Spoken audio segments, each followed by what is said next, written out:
Welcome and thank you for joining us on Birth, Mother Matters, and Adoption with Kelly Rourke Scary, where we delve into the issues of adoption from every angle of the adoption triad. Kelly is the executive director, president, and co-founder of Building Arizona Families Adoption Agency in Phoenix, Arizona, the Donna K. Evans Foundation, and the You Before Me campaign. She has a bachelor's degree in family studies and human development and a master's degree in education with an emphasis in school counseling.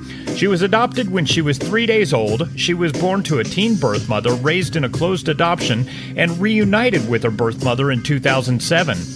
Our goal with the Birth, Mother Matters, and Adoption podcast is to spread awareness and education about the beautiful choice that is adoption. Today, we're going to talk about people's fascination with adoption.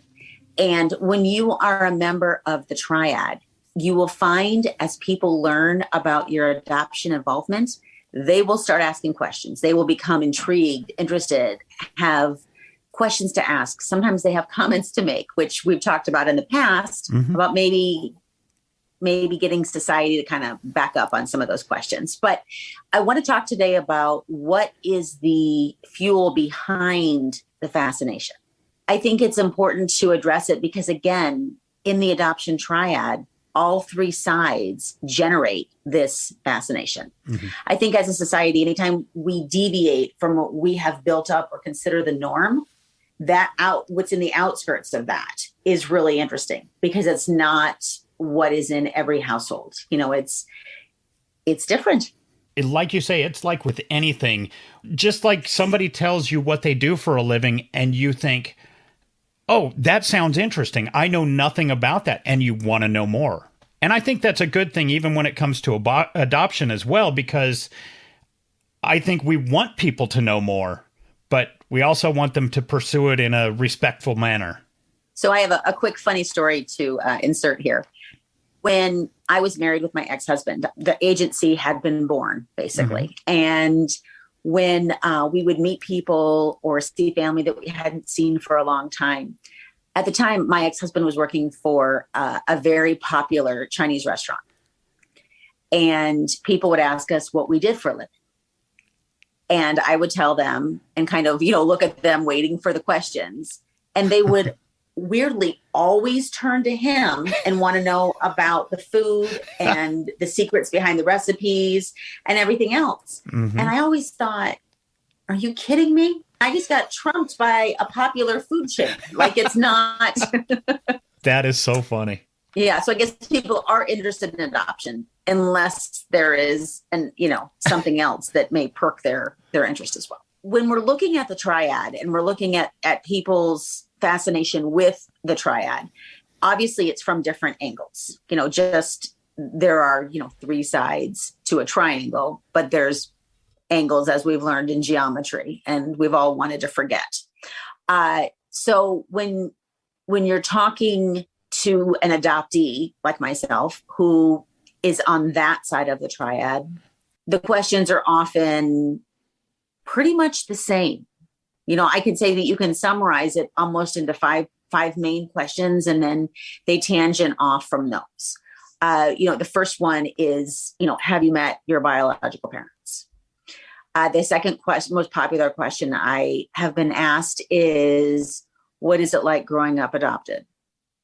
Nobody knows. We don't know any differently. Same as it is growing up in a quote unquote normal circumstance. You're growing up. The third question that I've always found about as intrusive as when somebody asks you your age or how much money you make for a living is when they ask you, why were you given up or placed for adoption? And a lot of people don't even know, wouldn't you think? Right. But again, I've heard that question asked of me as an adoptee multiple times. And it is one of those that you're like, well, I'm not damaged goods. Right. But, this is why. Like there has to be a reason that has to be explainable to them. Do you have an example of what you've used to kind of diffuse that question? In my younger days, I would just say, I don't know. Okay, that's fair. And that kind of blows them off a little bit.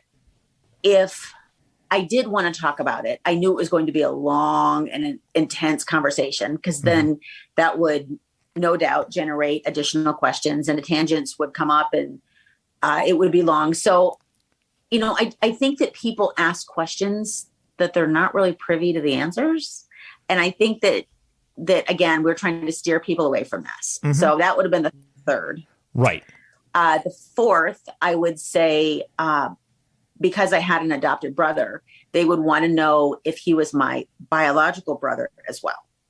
Okay. Which again, that's personal. It's almost like, let me give you an example. So when I was pregnant with all of my kids, complete strangers found it appropriate to come up and put their hand on my stomach. Mm-hmm. Yeah, we've talked about this. Yeah. And so again, that's taking a liberty that wasn't offered.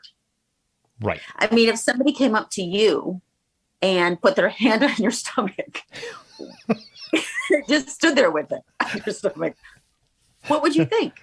I'd be embarrassed, first of all. Well, why would you be embarrassed? Because somebody's touching my stomach for apparently no reason, because I'm obviously, well, maybe not right. Obviously, I'm not pregnant. Right. So, but it's awkward, right? Like just thinking about it, it's awkward. Yeah. Well, it's no less awkward for a stranger to come up and do that. Or if they want to know the gender, like, who cares? You don't know me. You don't even know my first name, and you want to know what I'm having. Like, what does it matter? Yeah. And I think society has gotten to a point where they can ask these questions and feel it's like they don't think about it before they ask. Right. The old joke of you never ask a woman when she's due because you just don't. Oh, and one of my best friends, I have been at lunch with her and been out with her, and she's been asked that multiple times. Wow. And it's so uncomfortable even for me. Right. Because she's not pregnant. And, part of me, when I get embarrassed, I start to giggle. I can't stop. And unfortunately, that triggers it. And so then my friend is embarrassed. The person who asked is clearly embarrassed because they figured it out. So the fifth one that I would say in my experience is the most popular one is, aren't you so glad you're adopted? Mm-hmm. Don't you feel so lucky? Don't you? And again, I think when people don't realize that they're talking about such a big event that is really your life story, that maybe that's not something that you want to discuss as you're passing by somebody in the hallway or seeing somebody after not seeing them for 10 years. Like with your eyes, you've been very open and honest about your eyesight on the podcast before. If you hadn't seen a family member in 5 years and the first thing she said is, how are your eyes? How are you doing? Are you still able to see okay? I saw somebody from high school and it had been 25 years, something like that. And that was the first thing he asked me. He said, so are your eyes doing better now? And I'm like, no, they're the same. And it was awkward, but I get it. And I think by giving examples like this, I think people can actually see, from the perspective that we're trying to come from. Another example would be if you survived a horrific car accident and you were in a wheelchair for the rest of your life, and somebody was to come up and say, oh, you're so lucky to be in that wheelchair. You are so lucky. Well, he was very lucky to survive the accident. Of course. But he probably doesn't feel as lucky to be in the wheelchair. It's, again, your perception.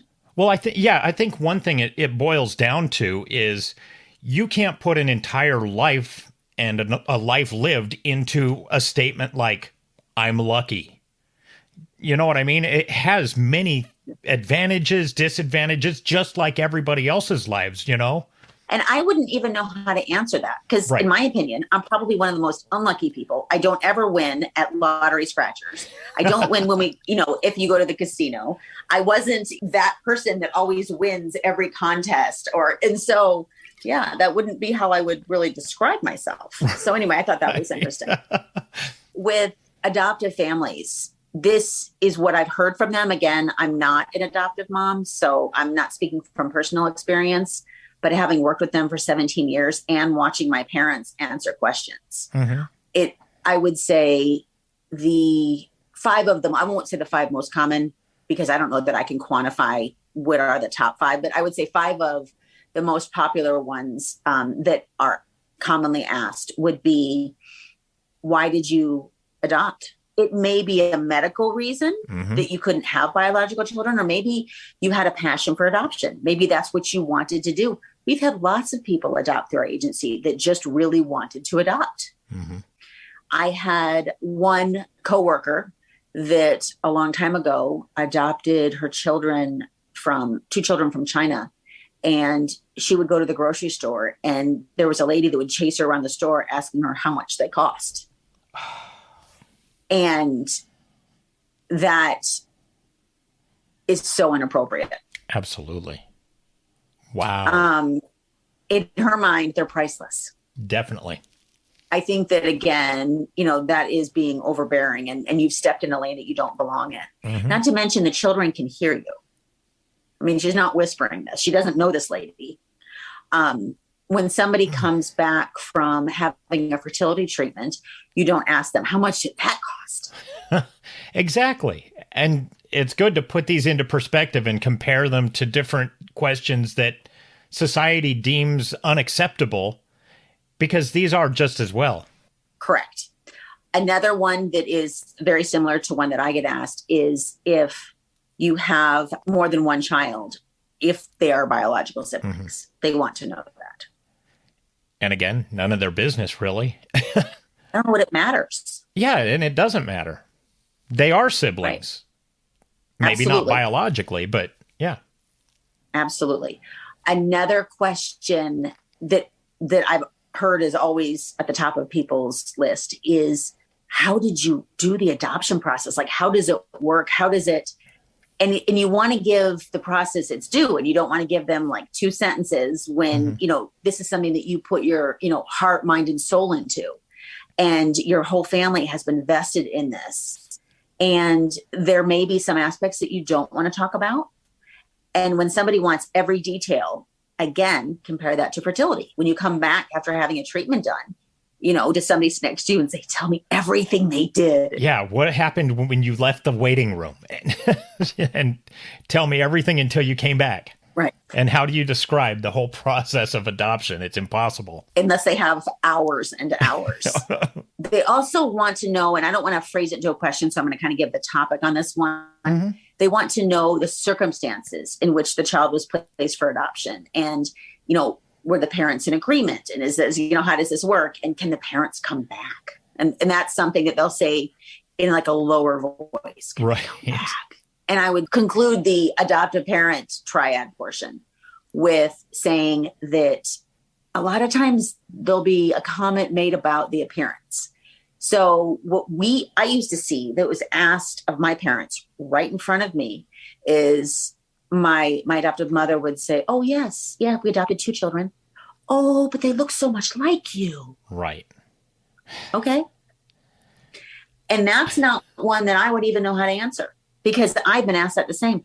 How do you look so much like them? I don't know. And a lot of people have never heard these types of questions because they don't realize that the fascination with the public is like this.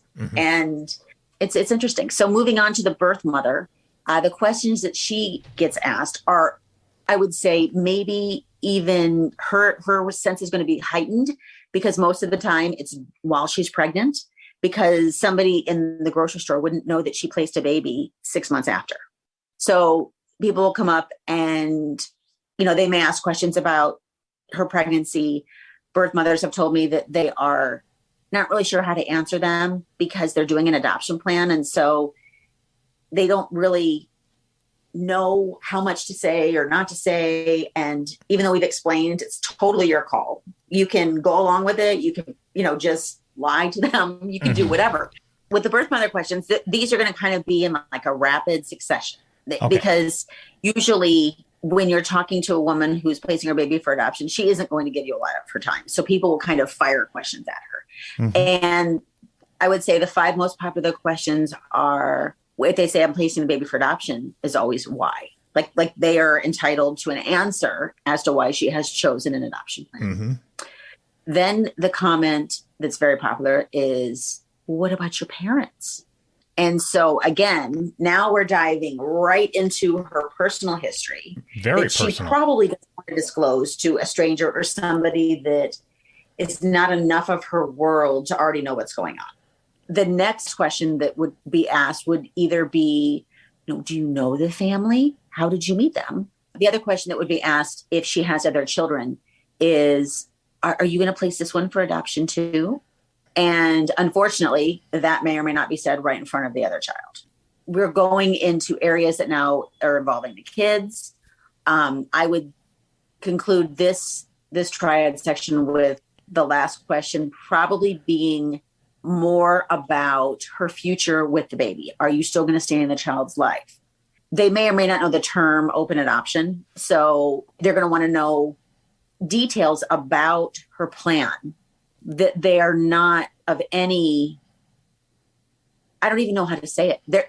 They have no right to even ask these questions. Right. But people feel that they have these rights. And maybe it's just a generational thing, that it's just getting worse as we go. I mean, back when I was growing up, you did not ever ask somebody how much they made for a living. Right. I don't think that should ever be asked. And I think that people ask questions that when you don't want to answer something, you almost feel like something's wrong with you when you don't want to provide an answer. And so then you feel obligated. So then they don't think something different. I think you're right. And I think that changes with age, because that's how I was when I was younger. If somebody asked me a question that I felt was out of bounds and I didn't answer it, I felt like it was me. I was the problem, not the person asking the bad question. Now I'm more apt to ask a more inappropriate question of them to kind of put them in my shoes. You know what I'm saying? Like, okay, so you respond with that. Okay. Yeah, absolutely. And it kind of like puts them on their heels to say, this is what you're doing to me. Don't do this to me. I won't do it to you. Okay. And I think my approach is, I'm hoping that through this podcast, we can spread the message for people to respect what they don't know. They don't need to know. It's not going to change the rest of their day by whatever answers this person gives you. Mm-hmm. But you very well may change her day by asking her those questions. And so I think that if we as a society think before we speak and put our heart on the line and know that, yes, we may be curious, but at the end of the day, it's going to do more harm than good, or potentially more harm than good. And so why not maybe wait till you get home and then Google some answers? We have a pregnancy crisis hotline available 24/7 by phone or text at 623-695-4112, or you can reach us on our toll-free number 1-800-340-9665. We can make an immediate appointment with you to get you to a safe place, provide food and clothing, and help you get started on creating an Arizona adoption plan, or just give you more information. Check out our blogs on our website at azpregnancyhelp.com and follow us on Facebook, Instagram, and Twitter by looking for AZ Adopt Podcast. If you enjoy this podcast, make sure to rate and review us on whatever platform you use to listen to us, and tell your friends about us. Birth Mother Matters in Adoption was written and produced by Kelly Rourke-Scary and edited by me. Thanks go out to Grapes for letting us use their song I Don't Know as our theme song. Join us next time on Birth Mother Matters in Adoption. For Kelly Rourke-Scary, I'm Ron Rains, and we'll see you then.